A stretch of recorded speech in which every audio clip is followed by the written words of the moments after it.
Hello friends, welcome to my channel. आसंतु आज देखिबा कोबी चिली रे रेसिपी।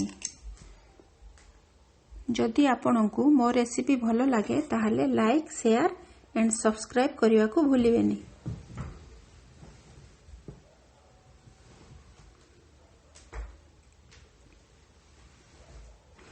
कोबी चिली बनेया पई प्रथमे किछि कोबी को छोट छोट काटी धोई नै जिबा। तीनोटी मीडियम साइज रो पियाज को स्क्वायर साइज रे काटी नेबा। गोटिए बड़ कैप्सिकम को सेम साइज रे काटी नेबा। किछि अदा और रसुण को लंबा लंबा करी काटी देबा। दुईटी कंचा लंका को काटी नेबा। किछि अदा रसुण रो छेचा नेबा एवं कटा धनिया पत्र नेबा।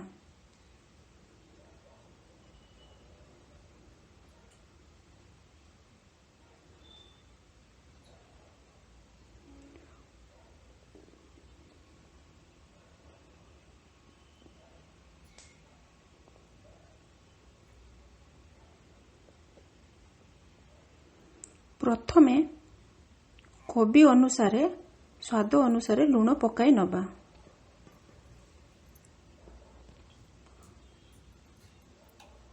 और सेथिरे अदा रसुण छेचा पकाई भलो भाबे गोळाई नबा।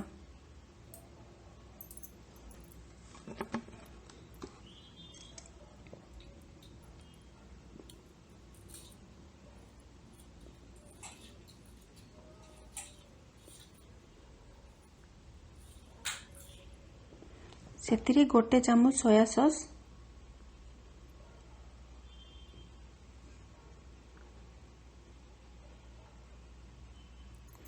तीन चामच टमाटो सॉस,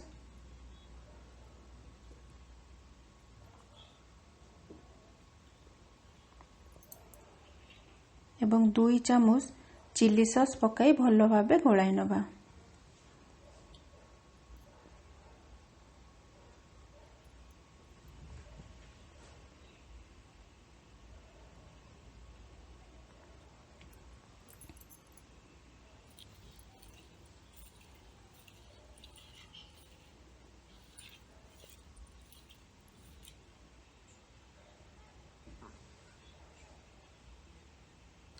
सेथिरे 3 चामच मापर बेसन,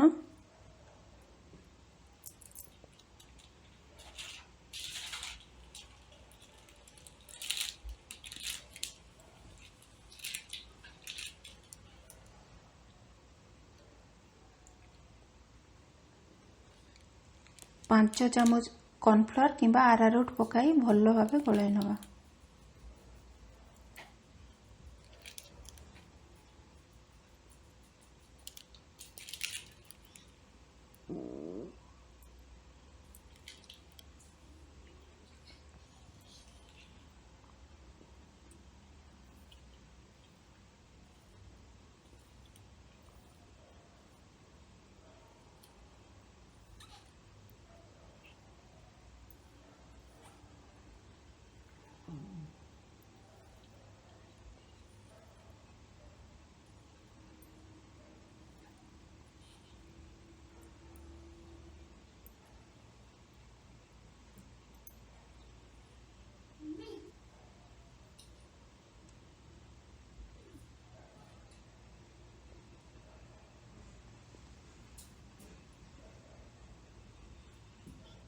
एबे गैस ऑन करी कढ़ारे तेल पकई गरम करी नबा।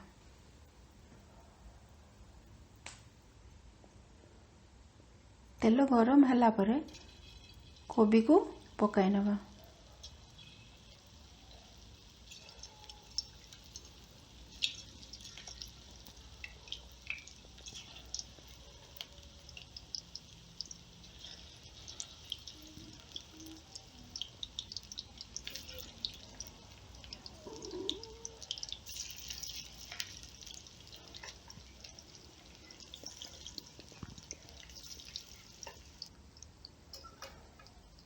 गोटे साइड लाइट ब्राउन कलर हला परे ताकू हमें उल्टाई दबा।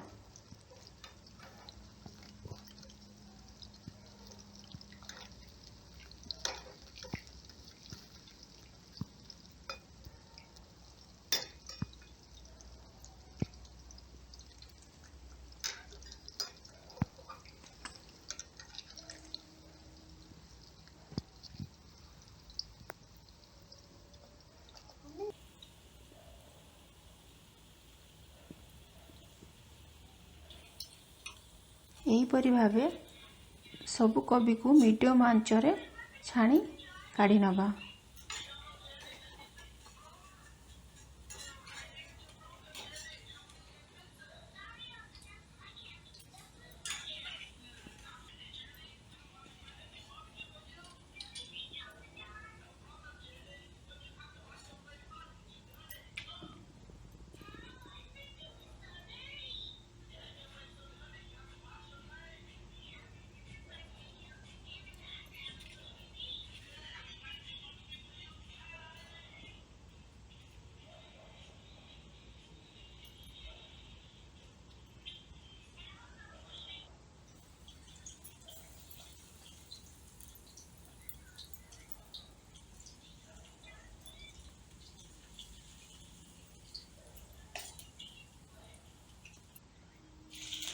कैप्सिकम को हल्का छाणी नबा।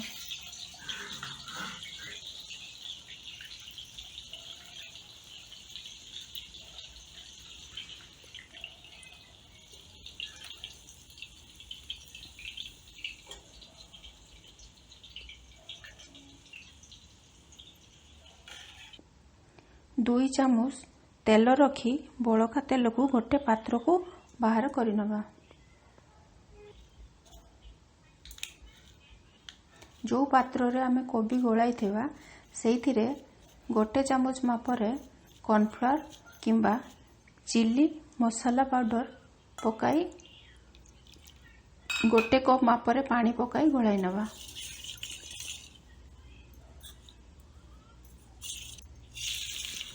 तेल गरम होला परे सेथिरे कटा अदा को पकाई दबा।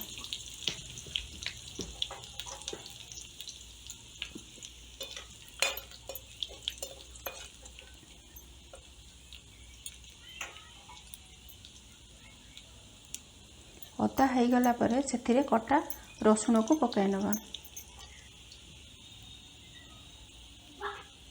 कंचा लंका पकाई नबा।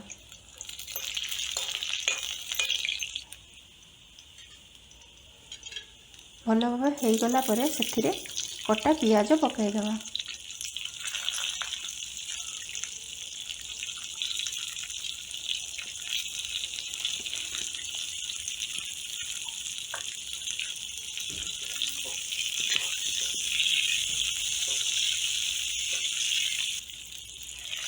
टिके नरम पियाज होला परे सेथिरे सोया सॉस पकाइबा एवं भल करी गलाई नबा।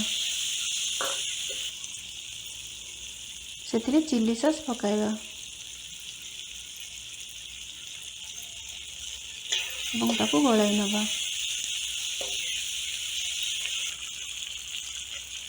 लास्ट रे टमाटो सॉस पकाइबा एवं ताको भल करी गलाई नबा।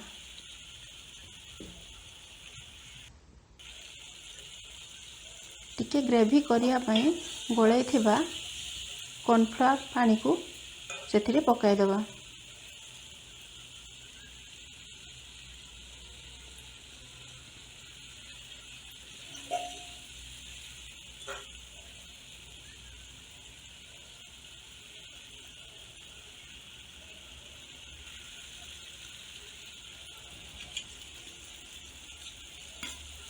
एवं सेथिरे कैप्सिकम एवं छणा होता कोबी को पकाई दबा एवं ताको भल भावे गोलाई नबा।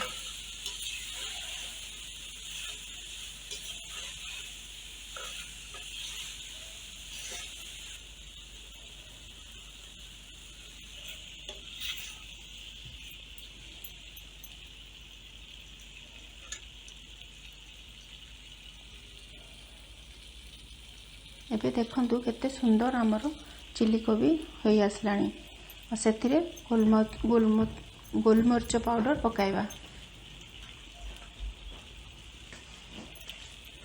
काटिकी रखिथिबा धनिया पत्र को पकाई नबा। एबे प्रस्तुत हो गला कोबी चिली। जदि आपनकु ए रेसिपी भल लागुथाय ताहले सब्सक्राइब करिया को भूलिबेनी। Thank you.